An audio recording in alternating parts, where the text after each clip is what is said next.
Hello students, welcome back to Mandeep education academy's YouTube channel. तो बच्चों, class 12th physics के important topics की series में आज तो हम बहुत ही इंपॉर्टेंट टॉपिक करने जा रहे हैं, जो कि है वेव ऑप्टिक्स चैप्टर से diffraction due to single slit. इसको अच्छे से समझ लेना, बच्चों को कंफ्यूजन होती है थोड़ी इसको समझने में, बट ये बहुत ईजी है। मैं आपको बिल्कुल सिंपल लैंग्वेज में इसको समझा दूंगा। प्लस इसके अंदर जो भी मैथमेटिकल पार्ट है, जो डेरिवेशंस हैं, वो सब कुछ हम करने वाले हैं। और अगर आपको इसके नोट्स चाहिए कि आपको इसको लिखना कैसे है एग्जाम में, तो उसके लिए आपको एक PDF का लिंक डिस्क्रिप्शन में दे रहा हूं, वहां से उसको कॉपी करके लिखाना एज इट इज, समझ यहां पर लो। ठीक, तो शुरू करते हैं बच्चों। डिफ्रैक्शन समझने के लिए आपने यंग्स डबल स्लिट पढ़ा हुआ होना चाहिए, आपको इंटरफेरेंस पता होनी चाहिए, कंस्ट्रक्टिव और डिस्ट्रक्टिव इंटरफेरेंस की जो कंडीशंस हैं वो पता होनी चाहिए। तो अगर आपने, क्योंकि ऑर्डर वाइज दिया होता ना बुक में, इसीलिए तो डिफ्रैक्शन बाद में दिया है, इंटरफेरेंस पहले दिया है, क्योंकि पहले आपको पता होना चाहिए। तो अगर आपने वो सब पढ़ा है तो इसको आगे सुन लो, नहीं पढ़ा है तो प्लीज़ पहले उसको जाके पढ़ लो, मेरे लेक्चर्स हैं उस पर, पहले उनको समझ लो, फिर यहाँ पे आ जाना। ठीक, तो बच्चों डिफ्रैक्शन क्या है? बहुत बहुत बहुत ही सिंपल सी चीज़ है। डिफ्रैक्शन का मतलब होता है कि जब वेव किसी स्लिट से पास होती है, स्लिट समझते, जैसे कि नैरो सी स्लिट है, जैसे एक तो ये कोई भी दीवार है या कुछ भी है, ये ऑब्स्टेकल है और इस ऑब्स्टेकल में पतला सा छेद है, एंड दिस पतला सा छेद इज कॉल्ड स्लिट।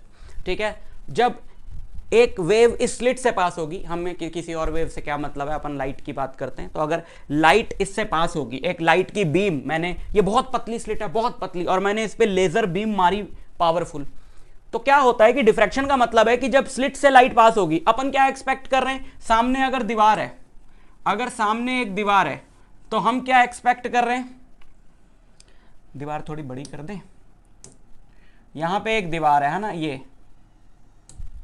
एक दीवार है, और हम क्या एक्सपेक्ट कर रहे हैं कि अपने ऐसे लेजर मारी, तो उस दीवार पे भी अपने को, मान लो ग्रीन कलर की लेजर है, तो वहां दीवार पे भी अपने को ऐसी एक स्लिट मिलनी चाहिए, ग्रीन कलर की एक ऐसा बैंड मिलना चाहिए, क्योंकि ग्रीन कलर की लाइट इससे गई और वहां पर एक ऐसी स्लिट बननी चाहिए।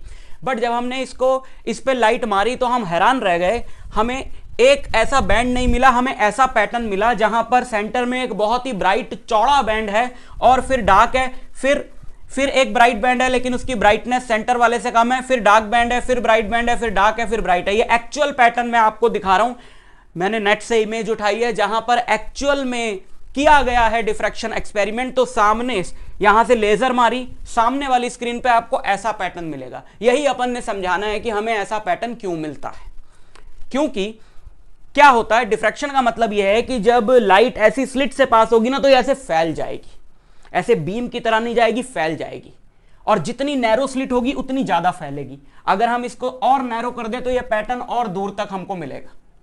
समझ में आई बात?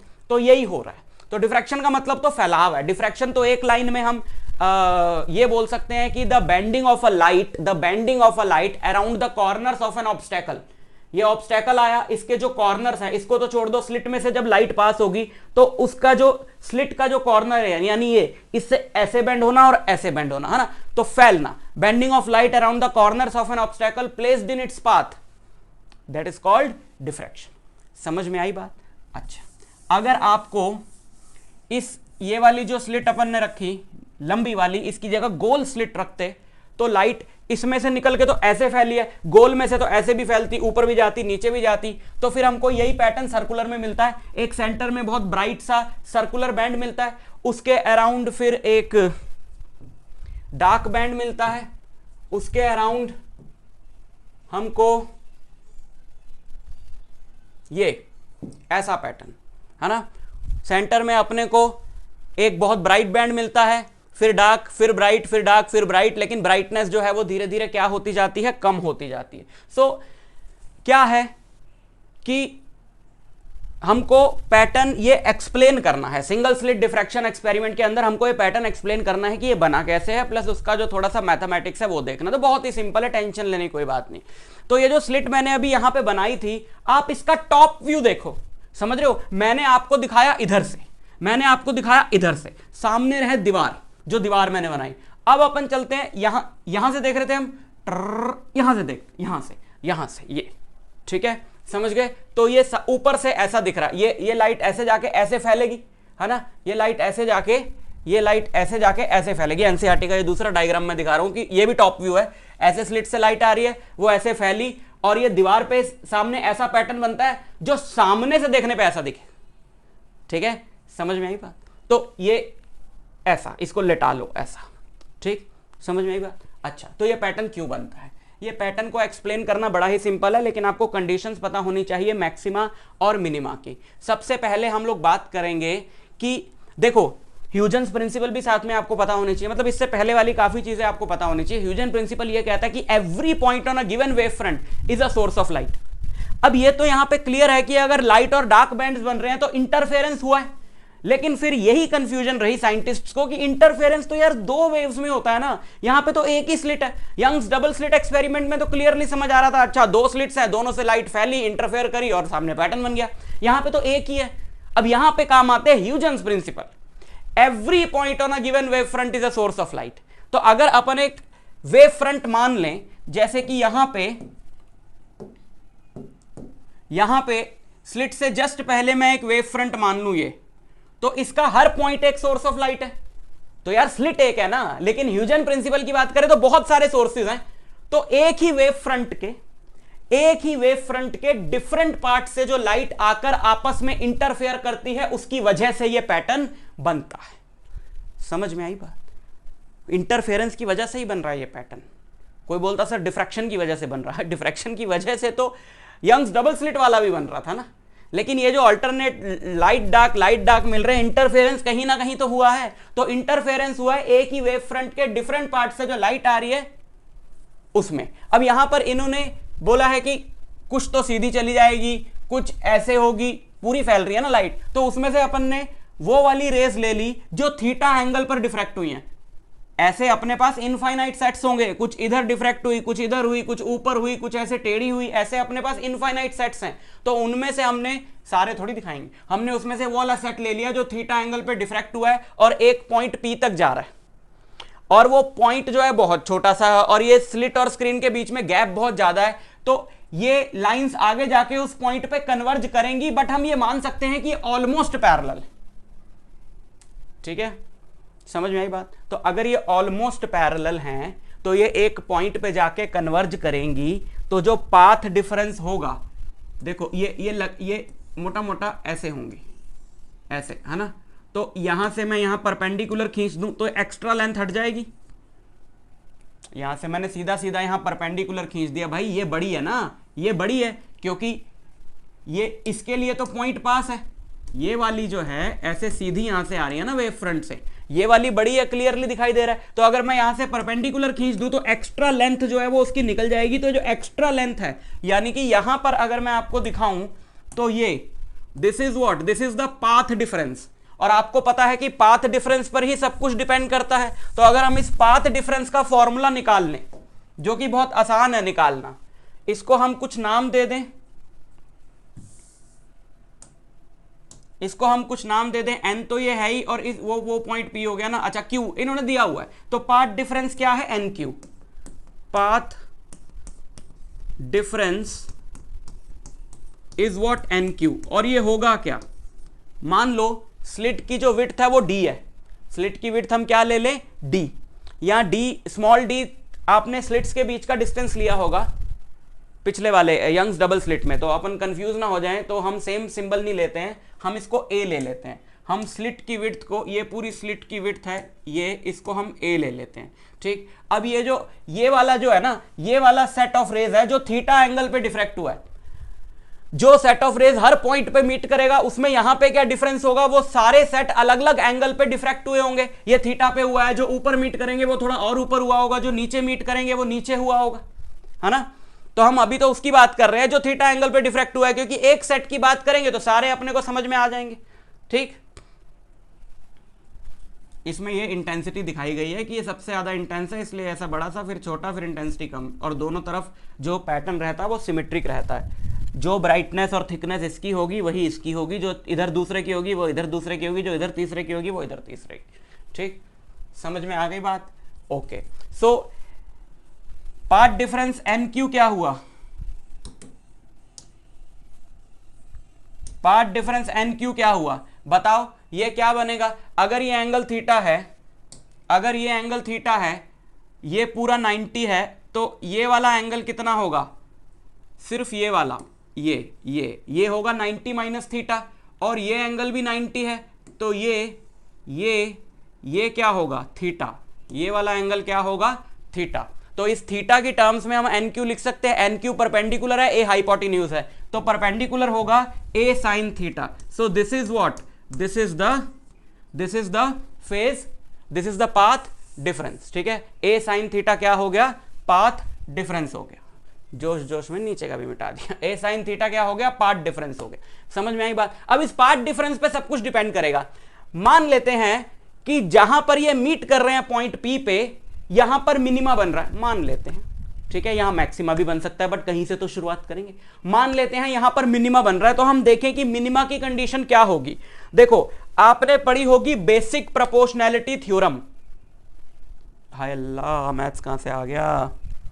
बेसिक प्रोपोर्शनैलिटी थ्योरम ट्रायंगल के लिए 10वीं कक्षा में मिड पॉइंट थ्योरम तो पढ़ी थी, ये कि अगर ये दोनों लाइंस पैरेलल हैं, है ना, अगर ये इसके मिड पॉइंट से आ रही है और ये इसके पैरेलल है, तो इधर भी इसको मिड पॉइंट पे काटेगी और ये भी इसके हाफ होगी। So that was basic proportionality theorem.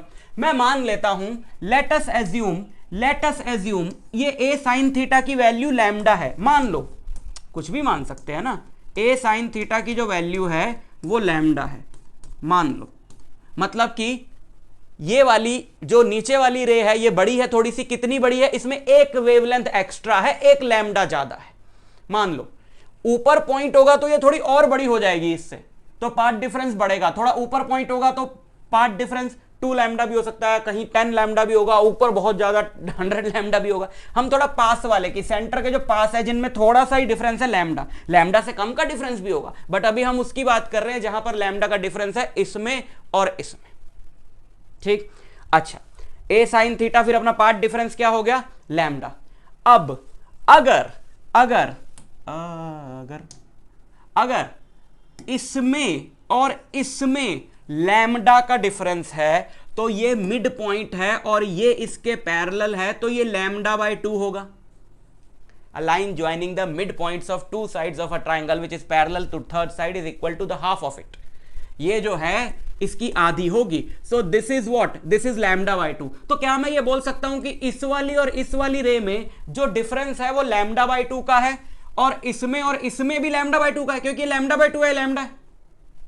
और लैम्डा बाय 2 की वेव्स जब इंटरफेयर करती हैं तो कंस्ट्रक्टिव इंटरफेरेंस होता है कि डिस्ट्रक्शन होती है, डिस्ट्रक्टिव इंटरफेरेंस होता है। भाई लैम्डा बाय 2 मतलब आधी वेव ना, मैंने बोला है कंस्ट्रक्टिव और डिस्ट्रक्टिव की कंडीशंस पता होनी चाहिए, बट फिर भी मेरा दिल नहीं मानता, मैं बता देता हूं। ये लैम्डा बाय 2 का डिफरेंस है। तो ऐसी वेव्स जब सुपर इंपोज करेंगी तो क्या बनेगा, खत्म, वेव्स कट जाएंगी, मिनिमा बनेगा ना।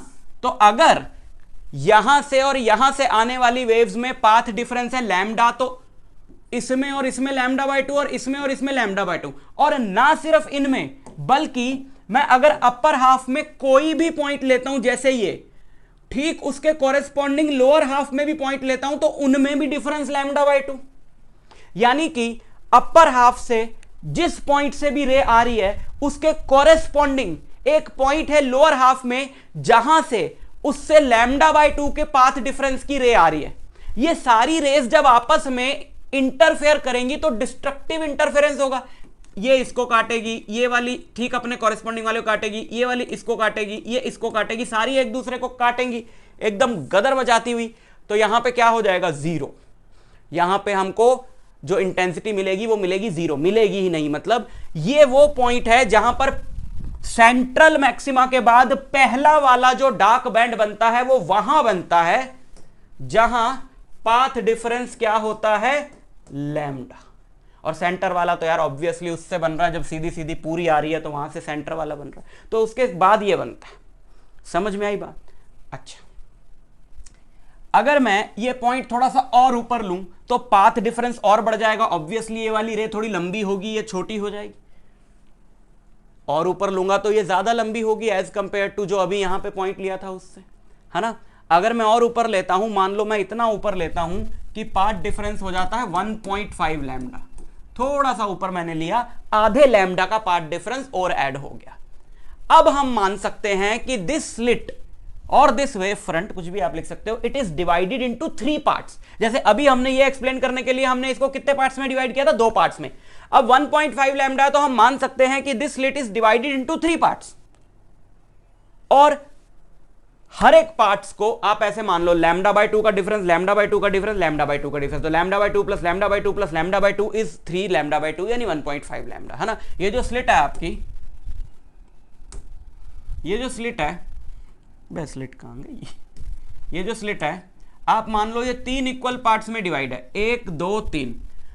अब इसमें और इसमें पार्ट डिफरेंस है 1.5 लैम्डा, तो यहां से लेकर यहां तक लैम्डा बाय 2 के डिफरेंस की वेव्स होंगी, यहां से लेकर यहां तक फिर ये लैम्डा बाय 2 ये लैम्डा, तो इनके बीच में भी लैम्डा बाय 2 हो गया, और ये लैम्डा है 1.5 लैम्डा, तो इनके बीच में भी लैम्डा बाय 2 हो गया। इसके पार्ट से आने वाली हर वेव के कॉरेस्पॉन्डिंग सेकंड हाफ में आपको मिलेगा, सेकंड हाफ नहीं 1/3 में आपको एक रे मिलेगी जो इसको काट देगी, लेकिन तीसरे वाले से जितनी भी रेज आ रही हैं वो कहीं से नहीं कटेंगी, क्योंकि ये दोनों आपस में एक दूसरे को काट पीट रही हैं। लैम्डा बाय 2 वाली दो एक दूसरे को काटेंगी, तीसरी इसको कौन काटेगा? जो इससे आ रही है, इसके लिए तो कोई बची नहीं रहे इसको काटने के लिए, फर्स्ट वाले सेकंड और 1/3 को काट रही है, ये तो पहुंच जाएगी स्क्रीन पे। अब ये स्क्रीन पे पहुंच जाएगी तो ऑब्वियसली वहां कुछ तो बनेगा, तो वहां पर ये वाला बैंड बनेगा, और इसकी इंटेंसिटी इससे कम है, क्योंकि ये सिर्फ स्लिट के 1/3 पार्ट से जो लाइट आ रही है उससे बना है, तो इसकी इंटेंसिटी कम हुई। भाई समझ लेना ठीक है, पसीने छूट रहे हैं मेरे, बट एक बार में क्लिक कर गई तो बहुत इजी है, कोई दिक्कत नहीं। सो अच्छा, अब इस पॉइंट को और ऊपर शिफ्ट कर देते हैं, और ऊपर शिफ्ट कर आधा आधा लैम्डा बढ़ाते चलते हैं, और ऊपर शिफ्ट कर दिया। मान लो एक ऐसी जगह ले लिया जहां पार्ट डिफरेंस हो गया 2 लैम्डा। आपको ये सब एक्सप्लेन करके लिखना होगा, लेकिन कैसे लिखना उसके लिए नोट्स तो मैं दे ही रहा हूं। थोड़ा सा और ऊपर शिफ्ट कर दिया, पार्ट डिफरेंस कितना हो गया? 2 लैम्डा। पार्ट डिफरेंस 2 लैम्डा अगर हो गया तो आप मानो कि ये स्लिट 4 पार्ट्स में डिवाइडेड है, lambda by 2 lambda by 2 lambda by 2 lambda by 2 lambda by 2 lambda by 2। पहले पार्ट से जो रेज आ रही हैं, आप समझ रहे हो ना कि जब मैं लैम्डा बाय 2 बोल रहा हूं तो मेरा मतलब है कि इस पार्ट से और इस पार्ट से जो रेज आ रही है उनके बीच में पार्ट डिफरेंस है लैम्डा बाय 2, इसके और इसके भी, इसके और इसके भी। अब ये जब भी इवन नंबर ऑफ पार्ट्स में स्लिट डिवाइड होगी लैम्डा बाय 2 के, तो पेयर वाइज सारी काटेंगी, फर्स्ट वाली सेकंड वाली सारी वेव्स को काट देगी, थर्ड वाली फोर्थ वाली सारी वेव्स को काट देगी। ऐसे केस में हमको मिलेगा मैक्सिमा।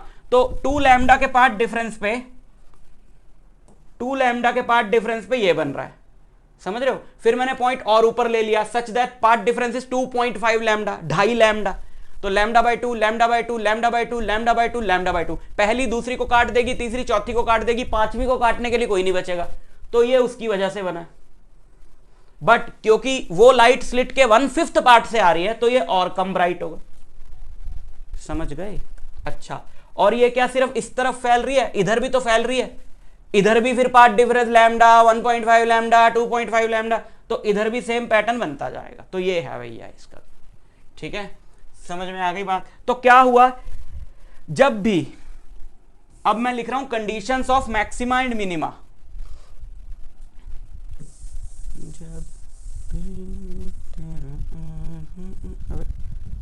काम की चीज कहाँ मिट जाती है रे, काम की चीज हो तुम, ये कहेगी मुझे भी मिटा दिया, गजब बेइज्जती है, नहीं कर रहे तुम्हारी बेइज्जती, तुम्हें नहीं मिटाएंगे। ए साइन थीटा अगर a sine theta N lambda है, अगर a sine theta N lambda है, यानी 1 लैम्डा 2 लैम्डा 3 लैम्डा 4 लैम्डा, ऐसे केस में आप इसको लैम्डा बाय 2 के इक्वल पार्ट्स में डिवाइड कर सकते हो, तो आपको मिलेगा मिनिमा। और अगर this is the condition for minima, मैं शॉर्ट में लिख रहा हूं क्योंकि नोट्स में सब मैंने दे दिया आपको, मिनिमा मिनिमा मिनिमा, ठीक है। अच्छा, और अगर लैम्डा बाय 2 के ऑड मल्टीपल है कोई, कि अगर a sine theta is 2n+1 into lambda by 2 है ना, n को 1 डाला, 3 लैम्डा बाय 2, n को 2 डाला, 5 लैम्डा बाय 2, n को 3 डाला, 7 लैम्डा बाय 2। तो अगर पार्ट डिफरेंस ये है तो क्या बनेगा, maxima. So this is the condition for maxima. तो ये कंडीशंस आप लर्न कर लो और आप देखोगे कि यंग्स डबल स्लिट एक्सपेरिमेंट के बिल्कुल उल्टी कंडीशंस हैं ये कंडीशन वहां किसकी होती थी, मैक्सिमा की, और वो मिनिमा की होती थी, तो यहां उल्टी हो गई। ठीक, अच्छा अब इसके अंदर डेरिवेशन क्या है, इसके अंदर डेरिवेशन है, ये ग्राफ बड़ा इंपॉर्टेंट है, ये मैंने समझाना है आपको अभी तो साइड वाले पे। इसके अंदर डेरिवेशन क्या है, expression for fringe width, expression for कौन से फ्रिंज की, एक्सप्रेशन, ये जो बैंड्स बनते हैं इनको फ्रिंजेस बोलते हैं ना, expression for width of central maxima.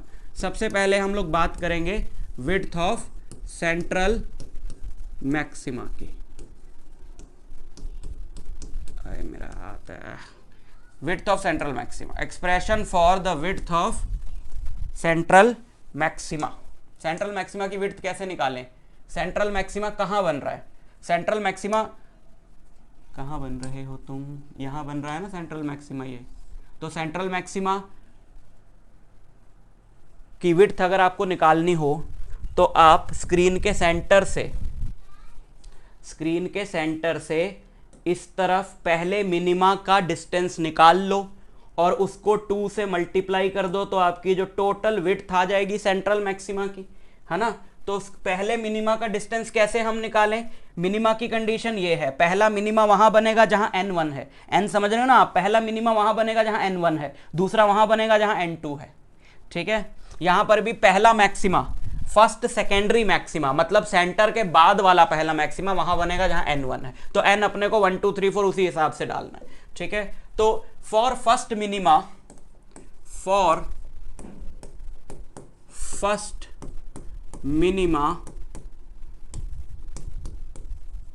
n क्या होगा, n होगा 1, तो ये कंडीशन अपनी हो जाएगी a sine theta equal to n lambda थी ना, n को 1 डाल दिया तो a sine theta equal to lambda हो जाएंगी। एंड सिंस देखो एंगल तो यहाँ पर सारे स्मॉल ही हैं, बहुत छोटी सी जगह पर ये एक्सपेरिमेंट होता है, तो हम लोग बोल सकते हैं कि theta sine theta is nearly equal to theta, तो a theta equal to lambda and we get theta equal to lambda by a। यहाँ से एंगुलर विड्थ भी अपने को मिलेगी। जैसे मैं टॉप व्यू अगर आपको दिखाऊं, ये टॉप व्यू रहा है ना, और ये स्क्रीन है, और आपका जो सेंट्रल मैक्सिमा है वो यहाँ से लेकर यहाँ तक बन रहा है मान लो, ठीक। तो ये अभी हमने जो निकाला है थीटा, वो फर्स्ट मिनिमा तक का थीटा निकाला है ना, यानी कि अभी हमने निकाला है ये। फिर पूछता है एंगुलर विड्थ बताओ सेंट्रल मैक्सिमा की, तो सेंट्रल मैक्सिमा तो यहां से लेकर यहां तक है, तो एंगुलर विड्थ क्या होगी, ये पूरा एंगल, ये एंगल है 2 थीटा, क्योंकि ऊपर थीटा जितना है नीचे भी उतना ही थीटा होगा। सो एक तो ये बड़ा इंपॉर्टेंट फॉर्मूला है कि angular width of central maxima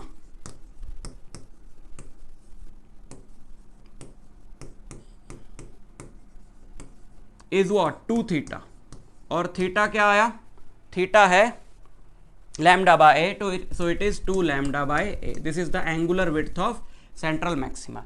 linear width क्या होगी, ये अपन पहले डिस्टेंस निकाल लें x, ठीक है, ये x को हम डबल कर देंगे, तो x क्या है, अगर ये डिस्टेंस d है, स्लिट और स्क्रीन के बीच का डिस्टेंस d ही तो लेते आ रहे हो आप इसको, तो tan थीटा क्या होगा इस वाली फिगर में, tan थीटा होगा x बाई डी, है ना, tan थीटा होगा x बाई डी, और tan थीटा भी थीटा के बराबर होता है स्मॉल एंगल्स के लिए, this is theta equal to x by d. और अगर ये भी थीटा है वो भी थीटा है, तो अगर हम इनको इक्वेट करें तो x आ जाएगा, x बाई डी आ जाएगा lambda by a, which gives x equal to lambda d by a. This is the width of, no this is x, so width of central maxima w, इसका double 2 lambda d by a, 2 lambda d by a, this is the width of central maxima. ठीक, समझ में आई बात। अच्छा, किसी भी fringe की width हम निकाल सकते हैं, इसको आगे ही ले चलते हैं, चल भाई।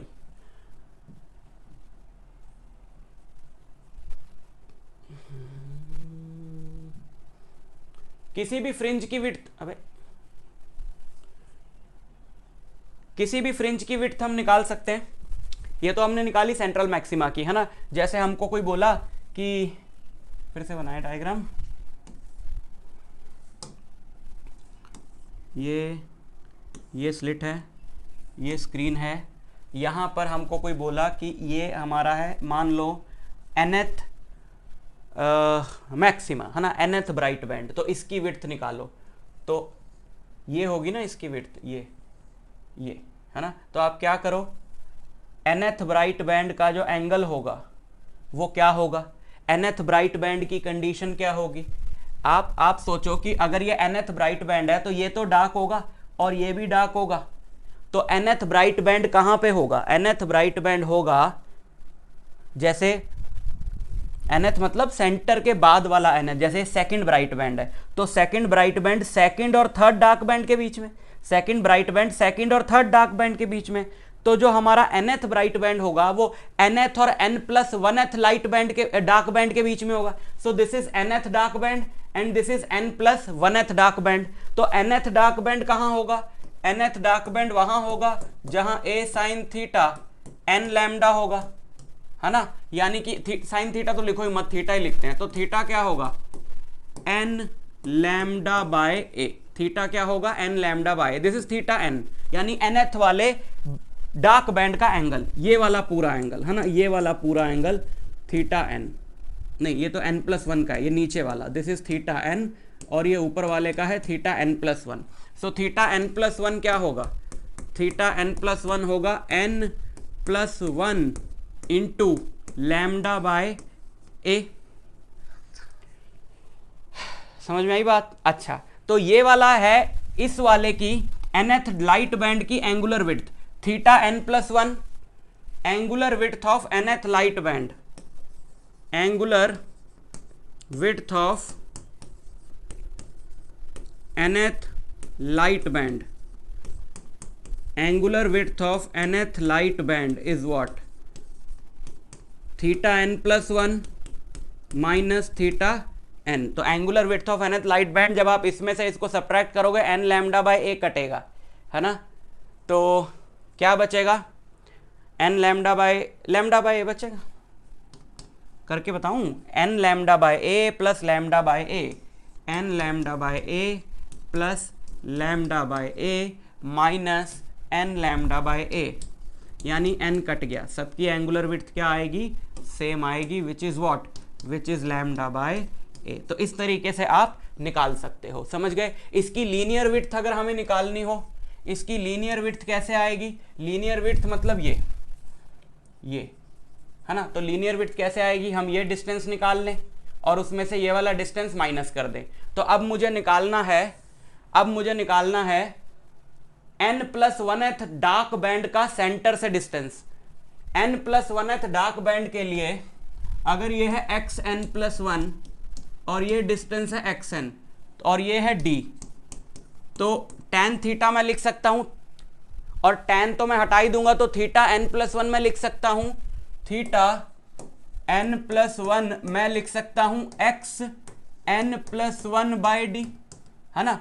तो थीटा n+1 ये था, इन दोनों को मैं इक्वेट कर दूं तो वहां से मेरे को xn मिल जाएगा, या मैं थीटा n को क्या लिख सकता हूं, थीटा n को मैं लिख सकता हूं xn बाई डी, और xn बाई डी क्या है, सॉरी थीटा n क्या है, n लैम्डा बाय a, तो n लैम्डा बाय a, तो xn क्या हो गया, xn हो गया n lambda d by a, तो xn+1 क्या होगा, xn+1 होगा n+1 lambda d by a। तो ये विड्थ कितनी होगी, nth लाइट बैंड की width xn+1 beta of light band, xn+1 minus xn+1 minus xn, तो इसमें से ये माइनस करेंगे, n से n कटेगा, लैम्डा d बाय a बचेगा। ठीक है, एक क्वेश्चन आता है कि प्रूव करो कि जो सेंट्रल मैक्सिमा है कि उसकी विड्थ किसी भी दूसरे मैक्सिमा की विड्थ का डबल है। अब पीछे हमने सेंट्रल मैक्सिमा की विड्थ निकाली थी जो कि आई थी 2 लैम्डा डी बाई, और किसी भी मैक्सिमा की विड्थ आई लैम्डा डी बाई, एन पे डिपेंड नहीं कर रही, बाकी सब मैक्सिमा की विड्थ सेम है लेकिन इंटेंसिटी अलग है, इंटेंसिटी डिक्रीज कर रही। समझ में आई बात। और एंगुलर विड्थ का फॉर्मूला याद रखो और लीनियर विड्थ का फॉर्मूला भी याद रखो। अगर आप फॉर्मूला नहीं भी याद रख सकते, आपको केवल कंडीशंस याद है, तो जिस तरीके से मैंने फॉर्मूला निकाला है आप वैसे ही निकालो। जैसे आपको बोला है कि 7th मैक्सिमा का विड्थ निकालो, तो 7th मैक्सिमा 7th मिनिमा और 8th मिनिमा के बीच में लाई करेगा, तो आपने सीधा मिनिमा की कंडीशन उठाई, n को 7 डाल दिया, यहां से थीटा निकाला, फिर x/d से थीटा निकाला, दोनों को इक्वेट करके x निकाल दिया, x7 और x8 निकाल लिया, x8 माइनस x7 कर दिया। समझ गए? इसी तरीके से आप मिनिमा का भी निकाल सकते हो। और अब हम लास्ट जाते जाते बात करेंगे इस ग्राफ की। बेचारे को कोई भी पेज नहीं रख रहा, सब आगे भेजते रहे। चल भाई, बड़ा सा बना के मैं आपको समझा देता हूं क्योंकि इंपॉर्टेंट ग्राफ है ये। ठीक है, देखो बच्चों, ये इंटेंसिटी का ग्राफ है पाथ डिफरेंस में, है ना। तो सेंट्रल मैक्सिमा की जो इंटेंसिटी है वो सबसे ज्यादा है। उसके बाद इंटेंसिटी 0 कहां पे हुई? जब पाथ डिफरेंस था lambda by D. Path difference lambda by D ही था ना। डी मतलब जो हमने ए लिया है वो इन्होंने डी लिया है, मैंने जानबूझ के, मैंने आपको बताया मैंने डी नहीं लिया, मैंने ए लिया है। तो इस बुक में जहां से मैंने ये ग्राफ उठाया है, हम इसको ए कर देते हैं ना, ताकि आपको कोई कंफ्यूजन ना हो। तो ये ए है। अब आप सोचो, पहली condition a sine theta equal to n lambda, n को हमने 1 डाल दिया, तो साइन थीटा, यहां थीटा क्या आएगा? Lambda by. फिर दोबारा मिनिमा कहां हुआ? 2 लैम्डा बाय। फिर तीसरी बार मिनिमा कहां हुआ? 3 लैम्डा बाय। और स्क्रीन के दूसरी तरफ भी उसको माइनस में लिखना। और बीच में जो मैक्सिमा है, अगर आपको उसको भी प्लॉट करना है, तो ये कहां पे हुआ? जहां पाथ डिफरेंस कितना था? 3 लैम्डा बाय 2 ए, है ना, 5 लैम्डा बाय 2 ए। लेकिन पूरा मार्क करने की जरूरत नहीं। तो इंटेंसिटी सबसे ज्यादा सेंटर में, फिर कम, फिर कम, फिर आगे भी अगर बनाओगे तो और कम दिखाओगे, इधर भी बना सकते हो और कम दिखाओगे। ठीक, समझ में आ गया ग्राफ? तो प्रिपेयर कर लेना, ये सारी चीजें बहुत इंपॉर्टेंट है, नोट्स डाउनलोड कर लो। मैं आपसे मिलता हूं नेक्स्ट लेक्चर में, तब तक के लिए ऑल द बेस्ट।